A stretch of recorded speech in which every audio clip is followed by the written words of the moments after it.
Purple Daily is daily Vikings entertainment. We just want the Vikings to win a Super Bowl before we die. I will ride with this group. Seriously, man.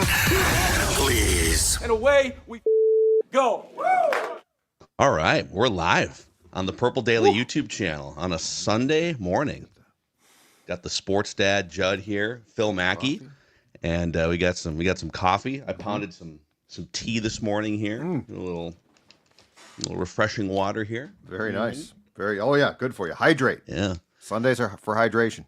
They are. So, yeah, the Vikings made a trade last night, and we have some updates on the quarterback situation. So we'll get to these things. We appreciate you guys hanging out with us on a Sunday morning.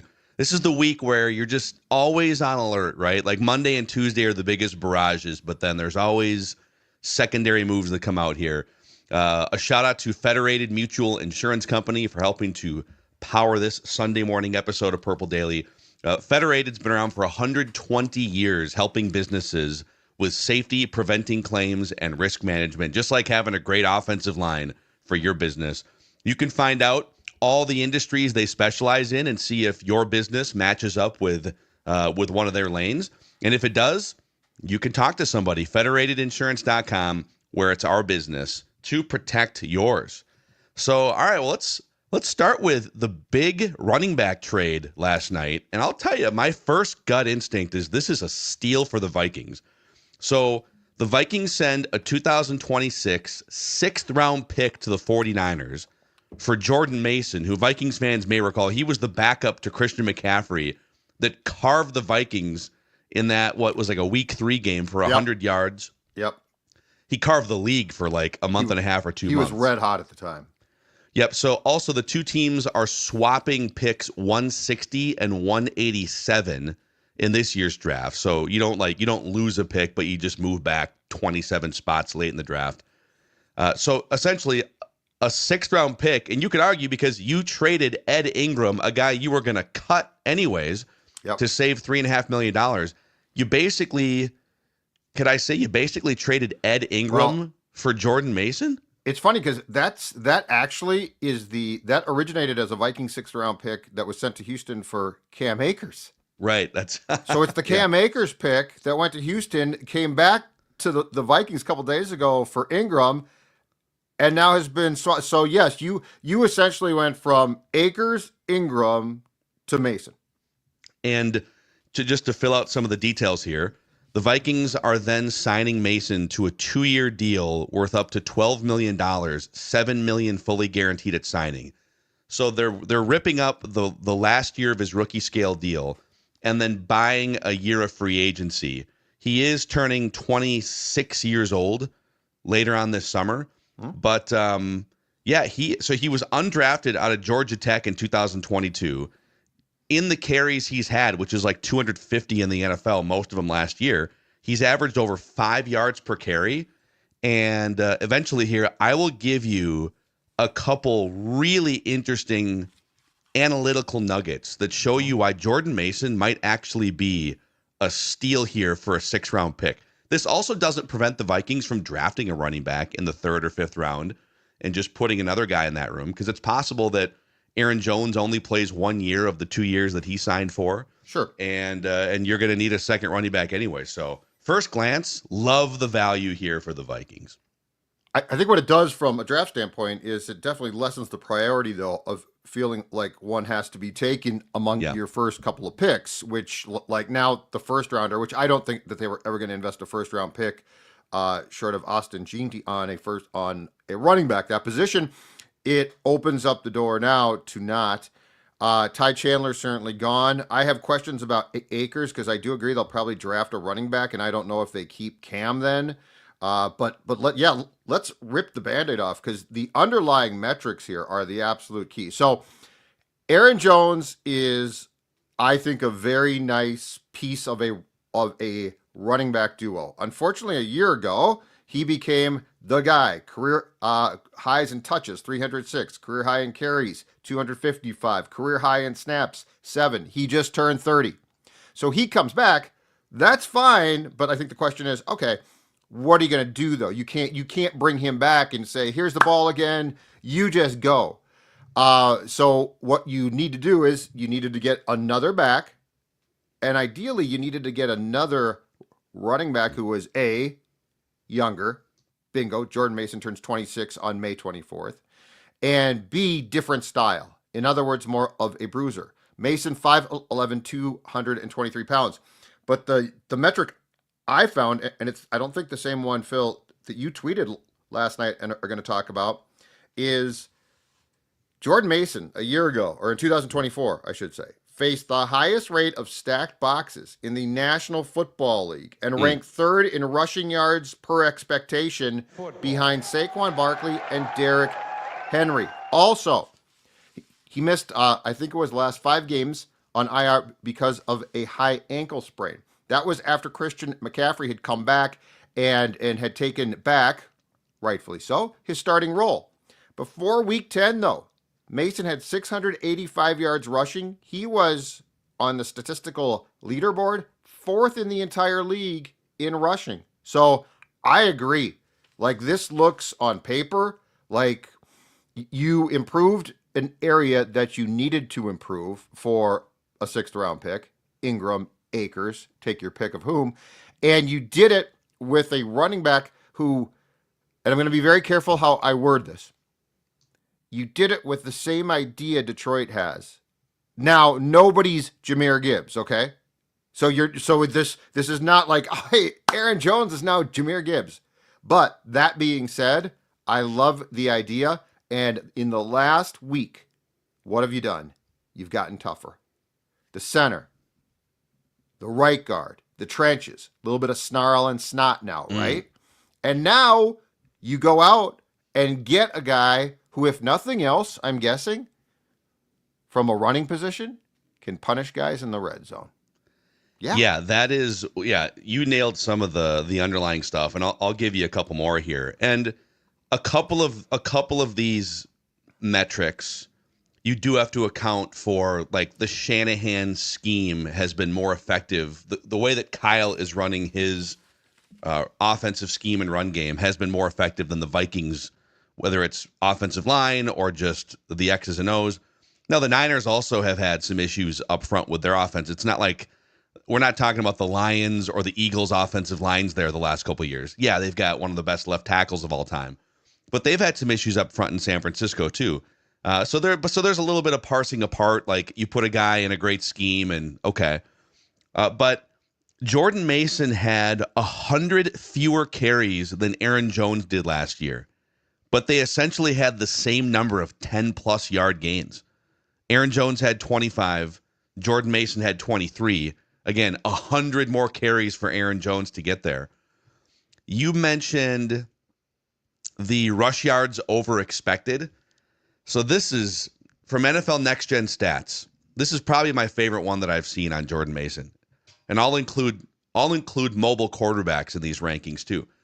So expected rush yards is defined statistically as how many rushing yards is a ball carrier expected to gain on a play based on the relative location, speed, and direction of the blockers and defenders.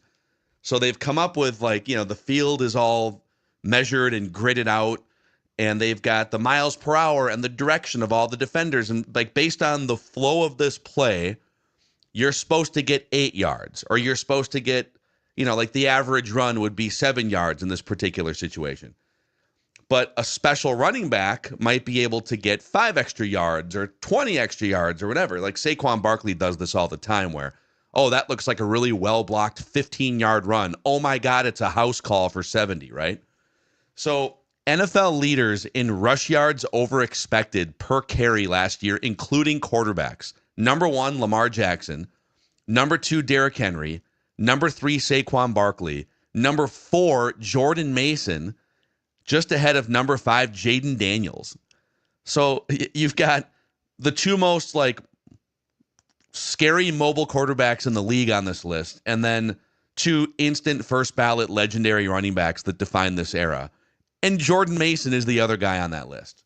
So that's super interesting. And it's not, there's probably some scheme credit there, but that tells me that he's able to deliver above and beyond what he's supposed to be gaining more than most running backs in the NFL. Yeah, because he'll punish you. That's what I love. Like that's the one thing that this team has lacked. And Aaron Jones, God bless him, has tried. Like, he's tough.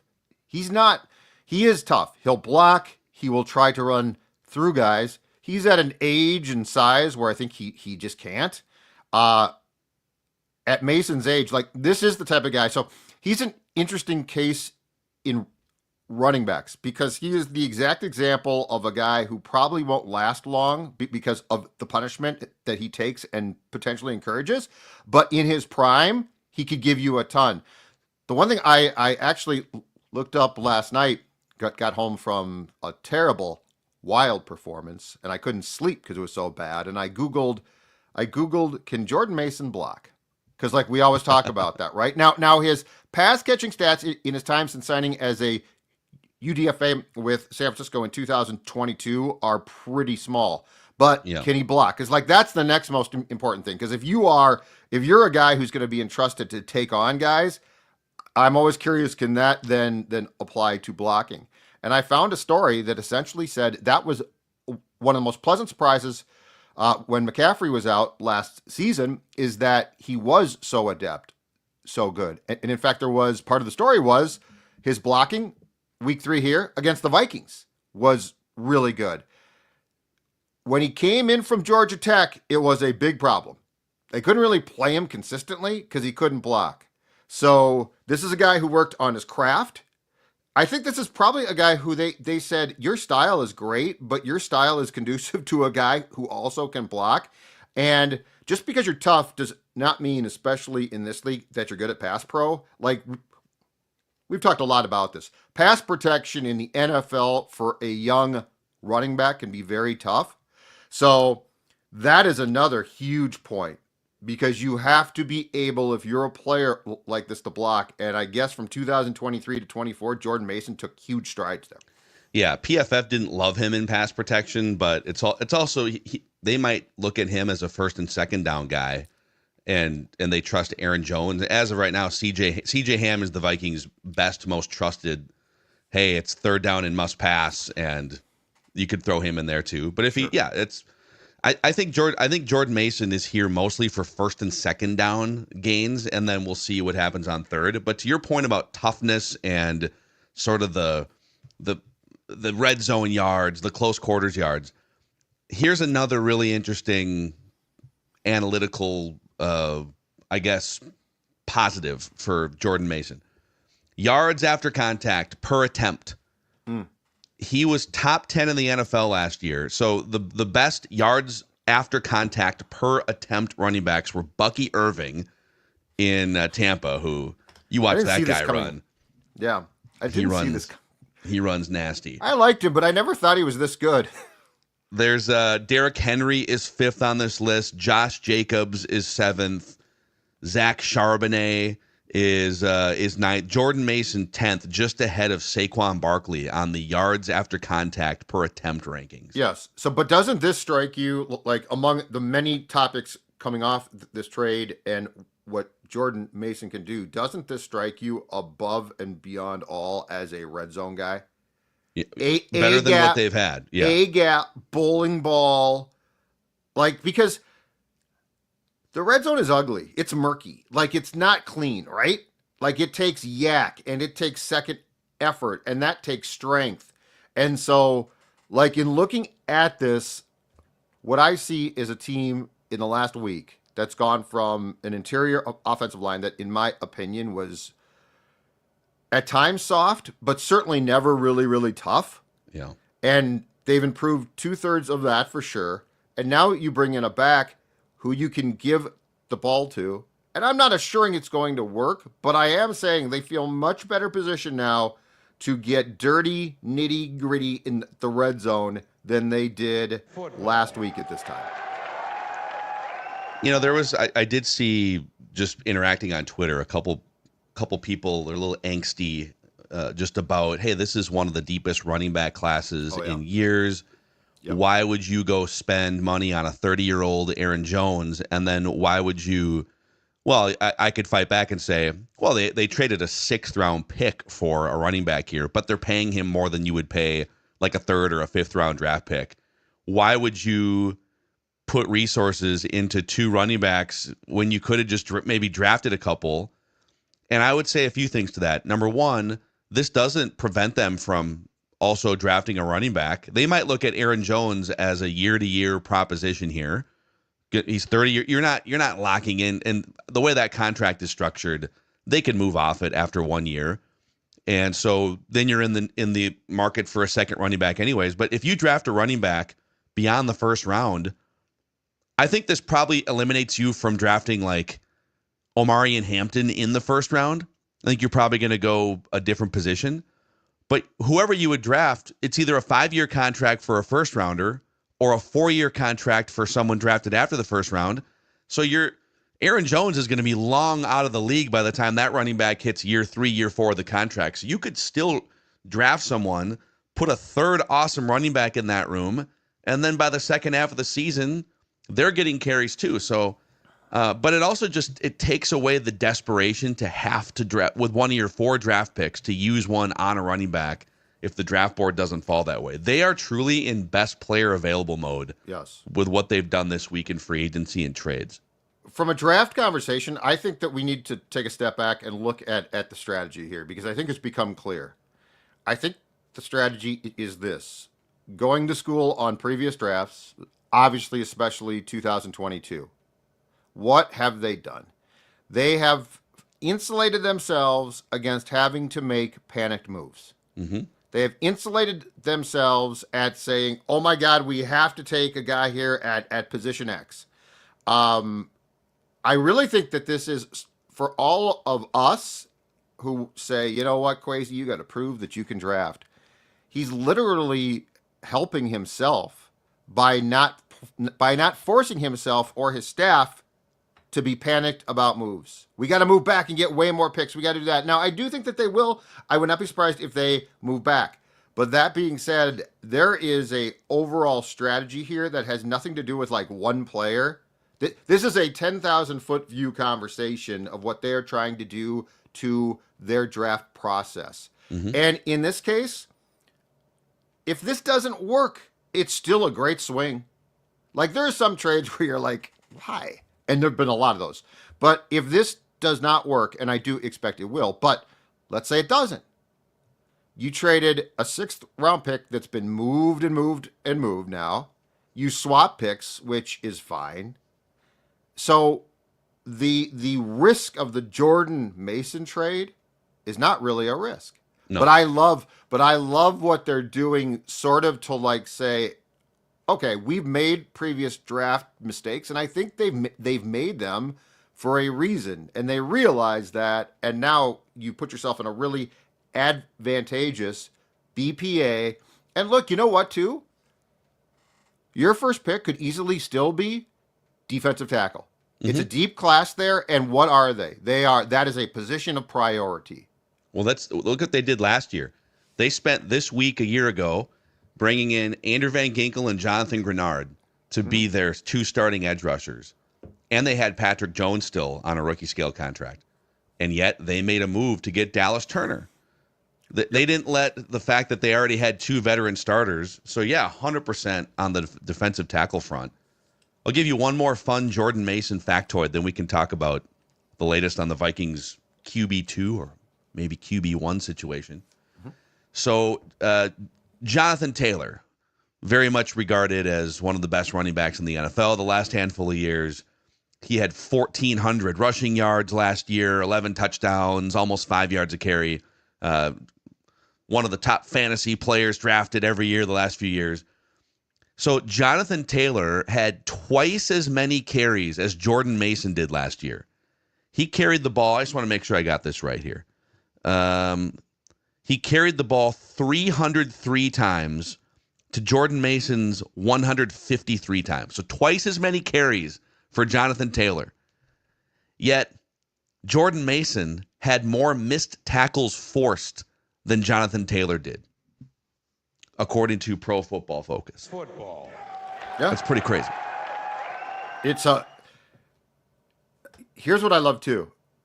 The Vikings got in on taking advantage of a team that's desperate to shed salary, So they had put the Niners at the tag deadline had put a second round tender, which I think was worth $5.2 million on Mason, right? They weren't going to pay him that. So it was either work out a contract, or I'm sorry, it was either pay that or trade him, or I guess jettison him completely, which they weren't going to do. The Vikings got in on it. Like this is this is a great stock market type play. Because San Francisco, look what they're doing. Like they are hyperventilating, trying to get rid of guys and salaries.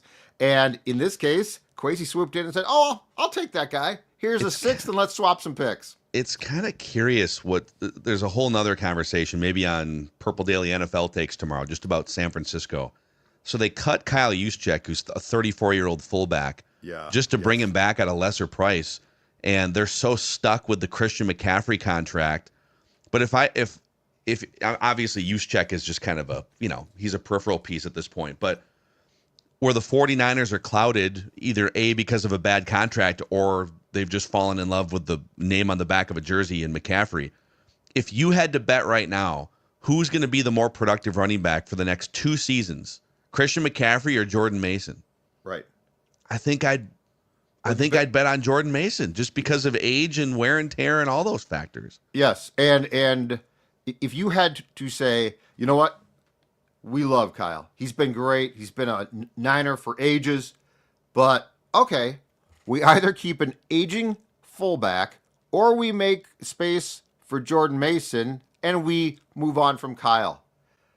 It's not even a choice. Yeah. You move on from the fullback every single time. Even if you want to use a fullback, go get another cheaper one. They're fullback. So this is Kwesi taking advantage of his former employer, who right now is doing some really weird things. So good for the Vikings. Yep. So, okay, real quick on the quarterback front here. So here's the latest. I'll give you the latest on... Let's start with Kirk Cousins, because that was a topic late last week. Sure. That, hey, I mean, the Purple Daily Anonymous tip line was coming through with the, hey, Kirk and his family kind of miss Minnesota. And most people thought the Falcons, hey, they've already moved on to Penix. Why would they let Kirk Cousins' $10 million roster bonus hit? The deadline was yesterday. Why wouldn't they make a move on him before that? Well, so the Falcons picked up Kirk's $10 million roster bonus. He's still one of the highest paid quarterbacks in the league here, like in the top 15, as a backup.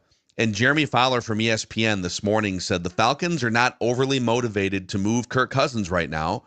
They're going to feel it out over the next few months.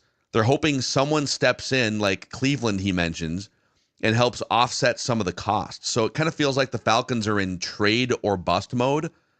I don't think there's any chance the Vikings would, A, trade for Kirk as a backup, or B, pick up any of the cost beyond like maybe $10 million, whatever the going rate is for a high-end backup. So that's the latest on Kirk Cousins. It's just going to be a multi-month staring contest between... I think what the Falcons are waiting for is a starting quarterback to go down with an injury in like a mini camp or a training camp, and then they can sit there like the Eagles did with Sam Bradford back in 2016 and say, hey, we got a guy here for you. I guess, but it seems like they can't accept the fact that they bleeped up. Like, you screwed up. You just screwed up, okay? And there are people that should probably, with the amount that they invested in an aging QB coming off a torn Achilles, be fired for that. But this seems to me to be a high-stakes game of chicken that is really stupid. Yeah. It's really, really stupid. And I don't know, like with Kirk's contract, I don't know that you're going to find a Bradford-type panic. Like, that's a lot to take on.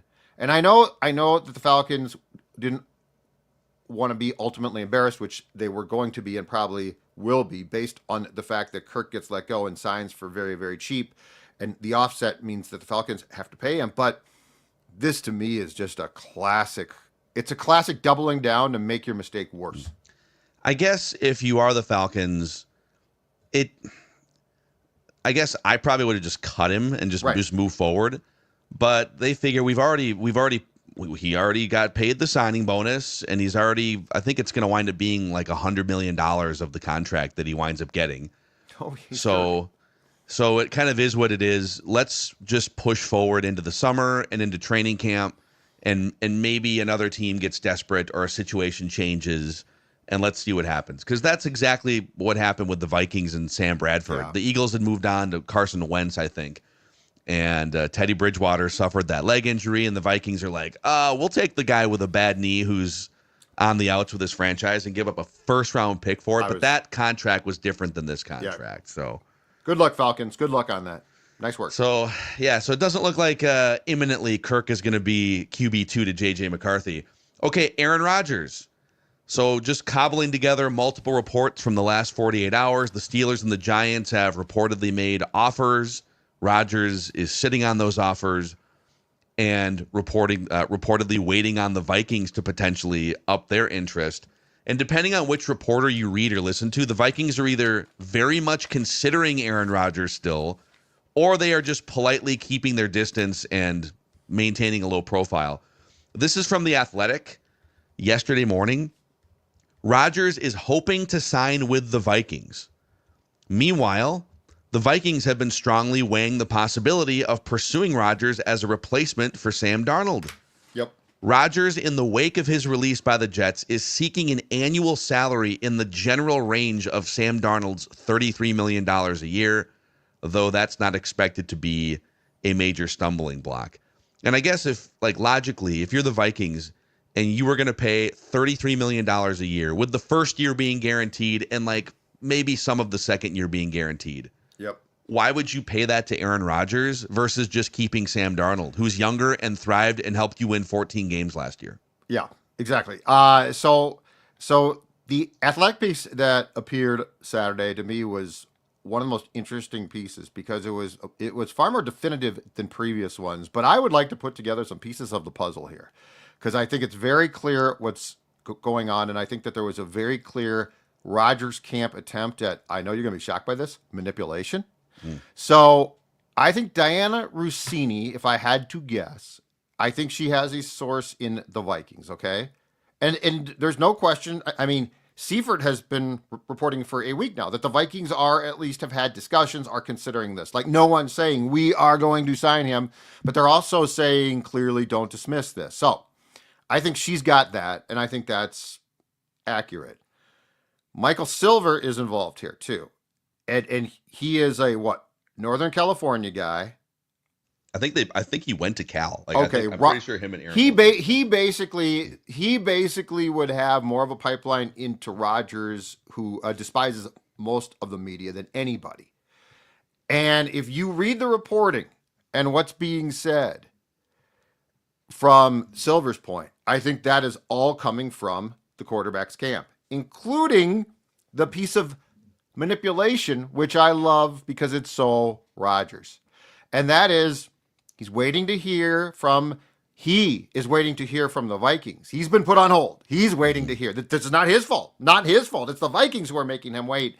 And that he is prepared to potentially pivot to the Steelers or Giants, but he also might just retire. That is classic Rodgers. Well, I might just retire too. Like if I don't get the team I want, I might just retire. Mm-hmm. So the puppet strings being pulled at this point are so high, and the Vikings clearly don't want to end this. Like they are culpable to a degree, but the fact that it's just so very clear as day that the Rodgers camp is saying, well, he might go to the Steelers or Giants, but he also might just quit playing. We are at the height of the puppeteering of Aaron going full Brett in Aaron's way. Brett was a little bit more lovable. Brett would go through to the high school kids in Hattiesburg, and Ed Werder would catch up with him, and we'd get a little update, right? It was a little bit more, it was, in my opinion, annoying, but it was a little bit more lovable. But this is literally the Rodgers camp is up there with the puppets, just trying his hardest. But well, he might quit too, Phil. He might just be done if he doesn't get what he wants. He and his camp are clearly trying to. There's a lot of ego involved here. They're trying to project that they are in control of the situation more than they really are. But at the end of the day, the Jets could have really used just a stopgap veteran leader in the locker room, right, that can help us turn this culture around with a new coach. And they decided, no, as we rebuild our culture, we'd rather eat a bunch of dead cap space and get him out. Because, like, to me, that says, if anyone was unclear, he is a minus to our culture. Yes. So let's get him out of here. Now, I still think that, Kevin O'Connell in a closed office, I think he believes, well, we don't have cultural problems. Our culture is bigger than anything Aaron Rodgers could affect. So I don't think that's as much of a concern. But if you're the Vikings too, it benefits you for a guy like Rodgers to be available as long as possible. Even if you're committed to McCarthy, wouldn't it be nice to get into some of the, in April or May, you start to work out again.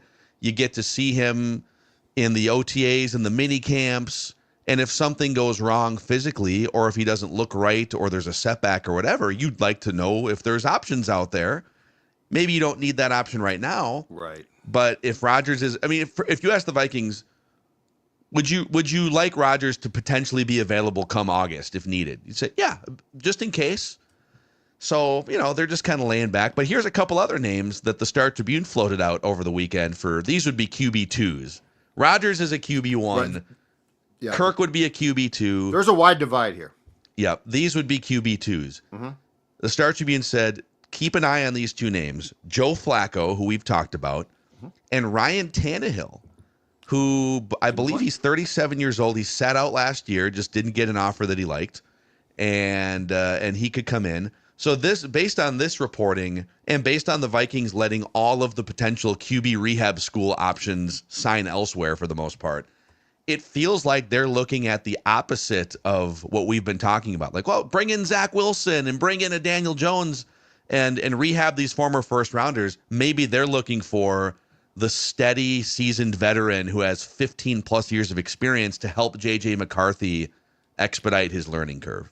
It's weird too, because they definitely 100% wanted Jones back. Well, like that was their option A. Mm-hmm. Like none of this happens if Jones comes back, and Jones left. And Jones is a veteran, but certainly would fit into a guy who also is not a polished player, very probably comparable to Darnold coming into 2024. So, yeah, the Rodgers thing, here's what I can't figure out. Is the Rodgers thing, first of all, I think it's real. The level of realness, I'm not sure yet. Like, are the Vikings like 80%, hey, every day we're getting up and we're talking about this? Have they talked about it and sort of dismissed it? Because the Athletic reporting is clearly Rodgers trying to get his message across. I'm being told to wait, but I will wait, and I might quit. You never know. So what I also can't figure out is this KO like a existential crisis thing? Like, oh my God, it's Rodgers, and I know him, and he's a Hall of Fame quarterback, and oh my God, I get to work with this guy possibly, and yes, he's a pain in the ass butt. Or is this him sort of pretty confident, as he ordinarily is, in the decision of what he's going to do? But at the end of the day, Phil Mackey, you and I both know the Wilfs love themselves some chaos, especially that pisses off the Packers. Like that Favre thing, they're owners. They allow their football people, I think, to do their jobs, but they are huge fans, and they hate the Packers.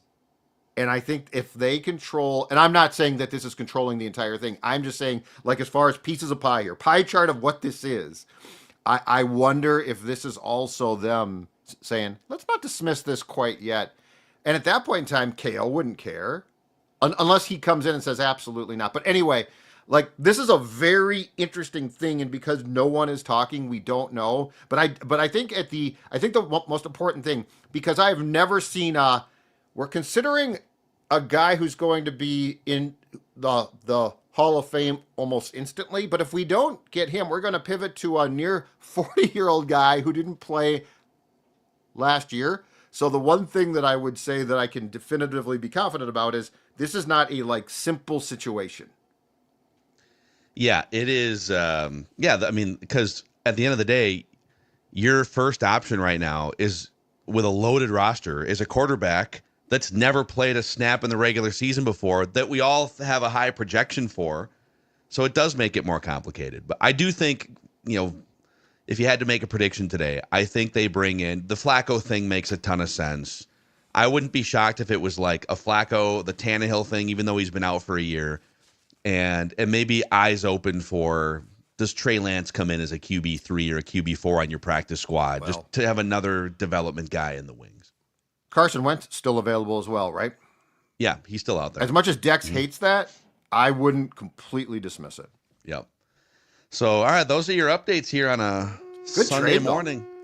Good trade. And Awesome trade. just remember, it happened on a Saturday night. The Vikings are working on Saturday nights. Out of nowhere, the Saturday surprise. But that Jordan Mason trade, it's a sneaky trade because, I don't think that we talked about or thought that they might trade for a guy to put in a pair with Jones, but that's a sneaky little trade that I absolutely love. And the more, to your point too, Phil, the more that you examined that trade, the more you liked it, not the less. Are you going to get, with your 2026 sixth rounder, are you going to get a better player? Or what's the likelihood you get a better player than a 26-year-old Jordan Mason with all these underlying analytics? Correct. Who comes in with experience that goes beyond just running the football too. Yep. So the Vikings, what a week. What a week for the Vikings. It's a hell of a week. If you did miss any of our episodes throughout the week as we went through the negotiation period on Monday and Tuesday into the league year stuff, you can find them all, YouTube channel, Apple and Spotify.